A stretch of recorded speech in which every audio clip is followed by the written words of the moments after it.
हमें सरमायादार जो है ना कारकुनों को डाल बनाते हैं।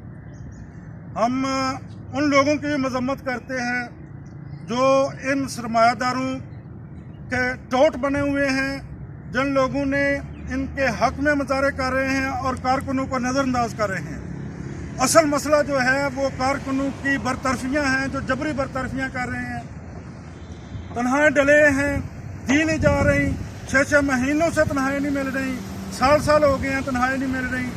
इनको गैरत आनी चाहिए, शर्म आनी चाहिए जो लोग सरमायादार के साथ खड़े होते हैं, जो मीडिया मालिकान के टोट बनते हैं। और हम कतन इस डाकू की, लुटेरे की हम डाल नहीं बनेंगे। हम किसी की करप्शन को तहफ़्फ़ुज़ नहीं देंगे। हम किसी सरमायादार की लूट मार के लिए एहतजाज नहीं करेंगे। हम कहीं इस्तेमाल नहीं होंगे। आज हम मुट्ठी भर हैं।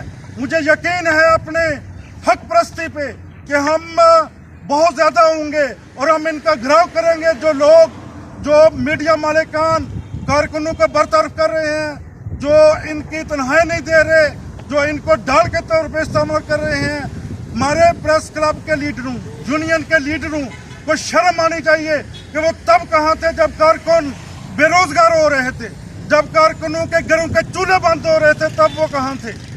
तब वो नहीं बाहर निकले। आज वो चमचागिरी कर रहे हैं, आज वो टोट बने हुए हैं और पार्लियामेंट के सामने भी मुजाहरा करने पहुंच जाते हैं।